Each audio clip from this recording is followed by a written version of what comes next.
What's up? We're using some natural light here today, so it might fluctuate a bit, but I think it looks really nice. So this week, I managed to get my hands on the Venus Optics Probe lens, which I've been wanting to test out for so long because it's such a cool lens. If you're not familiar with it, it's basically a foot long, and it's tiny. Like, it's very, very thin, so you can effectively stick it through things. You may have seen this lens from the likes of Daniel Schiffer, Peter McKinnon, or I believe Macro Room did a video about it as well, all of which were incredibly cool. And I love the footage that they were able to get out of this lens. So clearly I really wanted to try this lens out. But unfortunately that brought up a bit of an issue because if you buy it new, it goes for around $1,500, which is a bit out of my price range. So in the end, I actually rented it for a week from lensrentals.com. And I've got to say, this was a very, very fun week. But even after I had the lens, there was still another issue, and that was using the lens. Because although it did work with my camera just fine, macro work is so precise that any little jitteriness just shows up as like an earthquake with a macro lens. So it was very, very difficult to use without a motorized slider, which I can't afford. In the future, I'll definitely be renting this lens again and hopefully have like a Rhino slider or a Edelkrone or something like that to motorize it a bit more and get more precise shots. But the way I'm looking at it is this time around is really more of a practice run. And I'm just getting to know the lens and really just have fun with it. So actually, let's get into a few shots with this because it's really, really cool. I'm very happy with how these shots came out and what it could be in the future.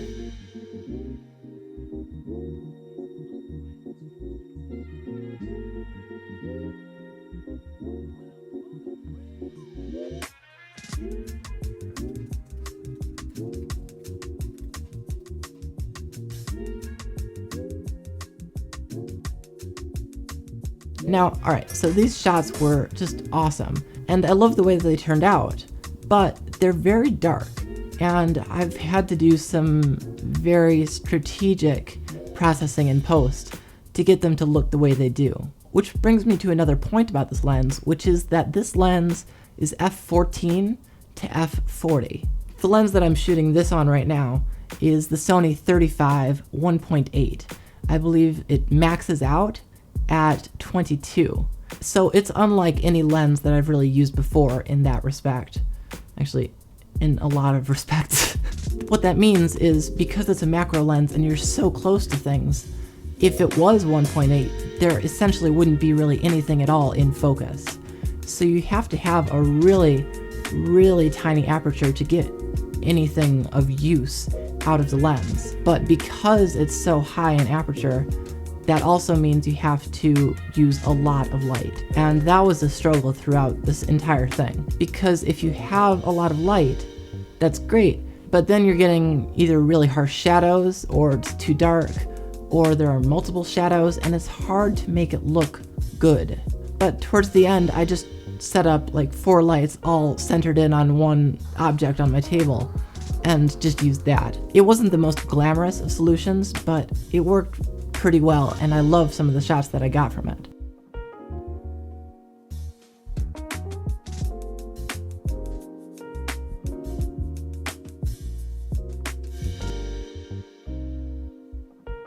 This next one is from a model ship that my dad got out of the country a few years ago.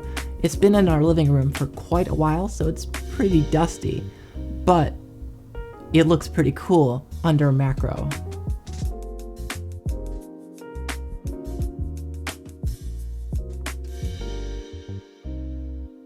This one is a bit weird. I tried to like stick it through a pile of blueberries. I thought it would look cool because essentially what I was doing is reversing the clip, so piling the blueberries on top and then pulling it out. In the end, it didn't really work all that well, and it brings me to another issue that I had with this lens, which is focus. When you're so close to something, focus is essential, and any tiny difference makes a big difference in the long run, especially if you're shooting at the minimum of f14.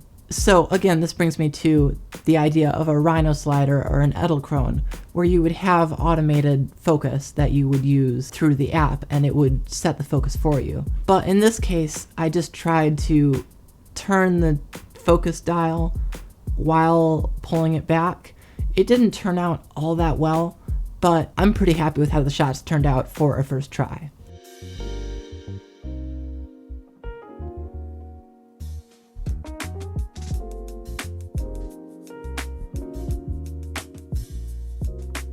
So, alright, those shots are awesome, but I wanted to try something unique that I hadn't really seen before, and yeah, alright, so I put it on a gimbal. It was a bit difficult to get on there, and you had to put the mounting plate all the way back, so it was kind of bumping up against the back of the gimbal. So to test it out, I brought it to a nearby college campus, which has some really nice park trails. And yeah, campus security probably thought it was a rifle, but you know, that's just the cost of progress. These shots aren't exactly meant to look good, it's just more of a proof of concept. Yeah, let me know what you think.